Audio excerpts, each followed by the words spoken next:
Sir Revanth Reddy దక్షిణాది పోరుకు సిద్ధమవుతున్నట్లుగా కనిపిస్తోంది.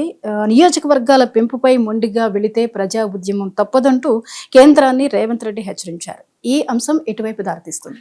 అంటే క్లియర్‌గా కనబడుతుంది కదా! ఇప్పుడు సౌత్‌కు నష్టం అనేక రూపాలు జరుగుతుంది. ఇది ఒక్క రూపం కాదు. మీకు ఫైనాన్స్ కమిషన్ ఎలకేషన్స్‌లో జరుగుతోంది. ఎందుకంటే 1971 సెన్సెస్‌ను ప్రాతిపదికగా తీసుకొని 40 ఏళ్ల పాటు కూడా మీకు ఫైనాన్స్ కమిషన్ ఎలకేషన్ చేశారు. More than 40 years. ఎందుకంటే 1971 తర్వాత పాపులేషన్ కంట్రోల్ మెజర్స్ ఇండియాలో మొదలుపెట్టారు. దానివల్ల సౌత్ ఇండియా చాలా సమర్థవంతంగా పాపులేషన్ను నియంత్రించింది, ఆర్థిక వృద్ధిని సాధించింది, ఎకనామిక్ గ్రోత్ను సాధించింది. నార్త్ ఇండియానేమో ఇంకా మూర్ఖత్వంలో, మూఢత్వంలో మగ్గుతూ, కులము, మతము ఈ పిచ్చిలోనే బతుకుతూ కనీసమైన ఆర్థిక అభివృద్ధికి అక్కడ రాజకీయ సంస్కృతి ఎలో చేయలేదు. సో జనాభాను నియంత్రించలేదు, ఎకానమీని డెవలప్ చేయలేదు. అక్కడ మీకు నార్త్ సౌత్ డివైడ్ క్లియర్గా కనబడుతుంది. మీరు ఎనీ ఎకనామిక్ డెవలప్మెంట్ ఇండికేటర్ తీసుకోండి. నార్త్ ముఖ్యంగా బీమారు స్టేట్స్ బీహార్, మధ్యప్రదేశ్, ఛత్తీస్గఢ్, జార్ఖండ్, రాజస్థాన్, ఉత్తరప్రదేశ్ ఈ స్టేట్స్తో పోలిస్తే తమిళనాడు, కర్ణాటక, కేరళ, ఆంధ్ర, తెలంగాణ ఫార్ డెవలప్డ్. ఏ ఇండికేటర్స్ అని తీసుకోండి. ఇది ఎలా సాధ్యమైంది? పొలిటికల్ పవర్ ఏమో నార్త్లోనే ఉంది. మీరు గమనిస్తే పొలిటికల్ పవర్ ఇప్పటి వరకు అయిన ప్రైమ్ మినిస్టర్స్లో సౌత్ నుంచి ఎంతమంది అయ్యారు మీరు లెక్క తీయండి. పివి నరసింహారావు 5 ఏళ్ళు ఉన్నాడు, దేవగౌడ కొంతకాలం ఉన్నాడు. అసలు ప్రైమ్ మినిస్టర్స్ అంతా నార్త్ ఆర్ వెస్ట్, ఎప్పుడైతే ఈ సౌత్ నుంచి అయితే ఎవరు లేరు. అలా అయినా కూడా పొలిటికల్ పవర్ ఢిల్లీలో అందరికీ తెలుసు, హిందీ మాట్లాడే వాడికే సుప్రీమసీ. సౌత్ ఇండియాకు వాల్యూ కూడా ఉండదు అక్కడ. అయినా కూడా మరి సౌత్ ఇండియా డెవలప్ అయింది, నార్త్ ఇండియా ఏమో డెవలప్ కాలేదు. సాధారణంగా పొలిటికల్గా ఇన్సెంటివైజ్ చేయాలంటే ఎవరికి ఇన్సెంటివైజ్ చేయాలి? ఎవరైతే ఎకనామిక్ గ్రోత్లో ముందున్నారో వారిని గనక ఇన్సెంటివ్స్ ఇస్తే మిగతా ప్రాంతం వాళ్ళకు కూడా మేము కూడా డెవలప్ కావాలి అని అనుకుంటారు. అలా కాకుండా మీరు ఎకనామిక్ గ్రోత్ అయ్యారు కనుక మిమ్మల్ని పనిష్ చేస్తానంటే సాధ్యమా? మీకు చిన్న ఉదాహరణ చెప్తాను. మన చిన్నప్పుడు స్కూల్లో కొన్ని స్కూల్లోనేమో ఎలక్షన్స్ ఉండి మీకు క్లాస్ లీడర్ను అలాగే స్కూల్ పీపుల్స్ లీడర్ ఎస్పీఎల్ని ఎన్నుకునేవారు. ఎక్కువ స్కూళ్ళలో హెడ్ మాస్టర్ నియమించేవాళ్ళు. ఎవరు నియమించేవాళ్ళు? మీ క్లాస్లో ఎవరైతే ఇంటెలిజెంట్ స్టూడెంటో అతన్ని చూసి అతన్ని క్లాస్ లీడర్గా పెట్టేవారు. కానీ క్లాస్లో డల్ స్టూడెంట్, పనికిమాల స్టూడెంట్ ఉంటాడు, వారు పెడతారా ఎక్కడన్నా? ఎందుకంటే అలా అది ఇన్సెంటివ్ చేస్తారా? అంటే అప్పుడు ఏమనుకోవాలి? క్లాస్ లీడర్ కావాలంటే చదువు మానేయాలి, క్లాస్ లీడర్ కావాలంటే చదువుకోవద్దు అనే భావన రాదా? సో కామన్ సెన్స్ చెప్తుంది, యూ షుడ్ ఇన్సెంటివైజ్ పర్ఫార్మెన్స్ కదా, యూ షుడ్ ఇన్సెంటివైజ్ అచీవ్మెంట్ కదా. అచీవ్మెంట్ను, పర్ఫార్మెన్స్ను డిసెన్సెంటివైజ్ చేస్తే ఒక దేశం ఎలా డెవలప్ అవుతుంది అని. అంటే సౌత్ ఇండియా చేసిన పాపం ఏంటంటే ఆర్థికంగా వృద్ధి చెందడం, సామాజికంగా వృద్ధి చెందడం, జనాభాను నియంత్రించడం, కేంద్రం పైన ఆధారపడకపోవడం, కేంద్రానికే వనరులు సమకూర్చడం. ఇలా సౌత్ ఇండియా రూపాయి ఇస్తే మీకు సౌత్ ఇండియాకి వచ్చేది ఎంత? 50 పైసలు 60 పైసలు వస్తుంది. అదే నార్త్ ఇండియా చూడండి, రూపాయి వాళ్ళు కంట్రిబ్యూట్ చేసి 2 రూపాయలు 3 రూపాయలు తీసుకుంటున్నారు. ఎంతకాలం south India should subsidise north? అవులాక్. సో డెఫినెట్గా మనకు దేశం అంటే ఐక్యంగా ఉండాలి.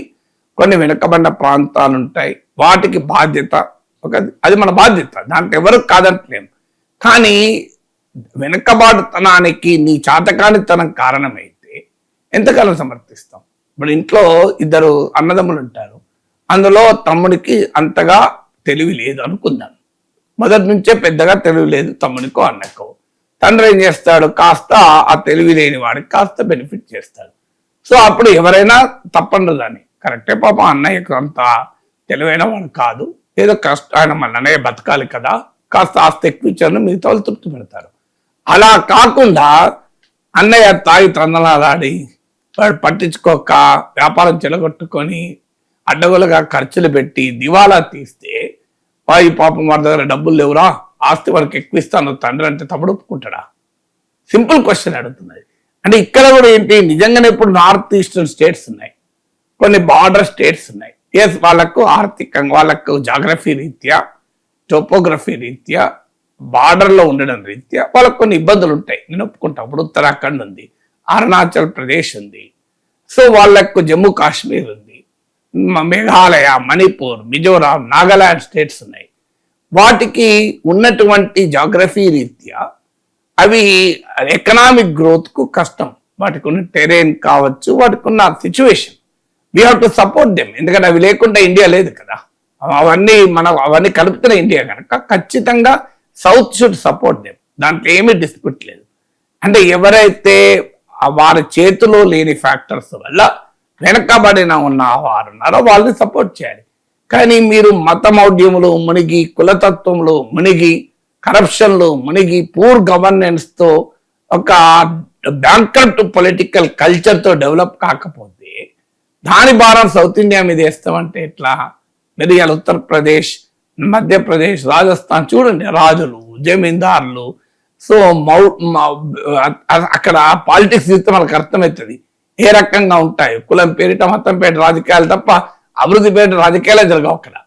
సో ఇక్కడ మన దగ్గర డిబేట్ కనీసం డెవలప్మెంట్ చుట్టూ జరుగుతుంది, వెల్ఫేర్ చుట్టూ జరుగుతుంది. అక్కడ ఏమున్నది? దేవుని చుట్టూ ఉన్న, కులం చుట్టూ ఉన్న రాజకీయాలు నడుస్తాయి.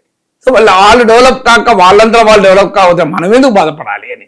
ఎంతకాలం సౌత్ షుడ్ సబ్సిడైజ్ నార్త్, ఇది అవసరానికి తగ్గట్టుగా కాదు. ఈ క్వశ్చన్ అడిగితే అదేదో దేశద్రోహ చర్య అంటే ఎట్లా?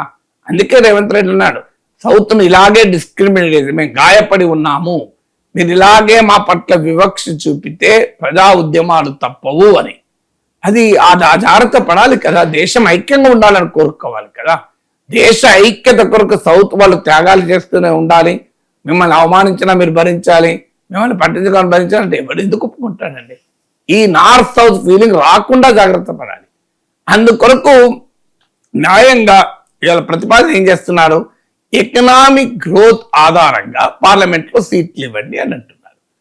కనీసం ఎకనామిక్ గ్రోత్ ఆధారంగా సీట్లు ఇవ్వలేకపోయినా ఎకనామిక్ గ్రోత్ ఎందుకు పనిష్ చేయకండి. ఇది ఎవరో కాదు, ఈవెన్ చంద్రబాబు నాయుడు కూడా గతంలో అన్నాడు, మీరు పర్ఫార్మింగ్ స్టేట్స్ ను పనిష్ చేస్తారని. అన్ఫార్చునేట్లీ ఆయన ఇప్పుడు ఎన్డీఏలో ఉండే వరకు అంతటి స్థాయి ముఖ్యమంత్రి ఉండి ప్రాంతీయ పార్టీకి అన్ఫార్చునేట్లీ ఆయన అందరికీ నాయకత్వం వహించాలి. నిజంగా చెప్పాలంటే చంద్రబాబు నాయుడు సదరన్ కన్సర్న్స్ కు నాయకత్వం వహించాలి. ఎందుకంటే ఇది senior most chief minister, Narendra Modi కన్నా ముందు ముఖ్యమంత్రి అయిన నాయకుడు. కానీ ఎన్డీఏలో ఉండడం వల్ల చంద్రబాబు నాయుడు ఆ నాయకత్వాన్ని ఇలా న్యాయంగా రాష్ట్రాల హక్కుల కొరకు, సౌత్ ఇండియన్ స్టేట్స్ కొరకు నిలబడాల్సిన చంద్రబాబు నాయుడు నిలబడలేదు. ఎన్టీ రామారావు లెగసీ అది. ఎన్టీ రామారావు రాష్ట్రాల కొరకు నిలబడ్డాడు. ఆ లెగసీని చంద్రబాబు నాయుడు వదిలేశాడు. Very unfortunate. Revanth Reddy young chief minister అయినా దాన్ని కనీసం పట్టుకున్నాడంటే అప్రిషియేట్ చేయాలి కదా. సో యంగెస్ట్ చీఫ్ మినిస్టర్ అయినా, ఫస్ట్ టైం చీఫ్ మినిస్టర్ అయినా, సౌత్ ఇండియాకు నష్టం జరుగుతోంది, సౌత్ ఇండియా వాళ్ళందరూ కలవాలి, వీ హావ్ టు ప్రెషరైజ్ చేయాలి కేంద్రం పైన అనేది కరెక్ట్ స్టాండ్ కదా. ఇప్పుడు పొలిటికల్ రిప్రజెంటేషన్ కూడా తగ్గితే ఇక సౌత్ను ఎవడు పట్టించుకుంటాడు? మీరు చూడండి, మీరు ఢిల్లీకి వెళ్తే ఎప్పుడైనా అలా తెలుగులో మాట్లాడితే మనం పిచ్చోలా చూస్తారు. గవర్నమెంట్ ఆఫ్ ఇండియా ఆఫీసులకు వెళ్ళండి, మీరు తెలుగులో మాట్లాడితే పిచ్చోలా చూస్తారు. హిందీ మాట్లాడే వారికే వాల్యూ, ఇంగ్లీష్ మాట్లాడే వాల్యూ ఉండదు, మళ్ళీ హిందీలో మాట్లాడాలి. అసలు ఈ ఆధిపత్యం ఎంతకాలం? సో దీన్ని ఎవరు ఎందుకు యాక్సెప్ట్ చేయాలి అనే క్వశ్చన్ వస్తుంది కదా.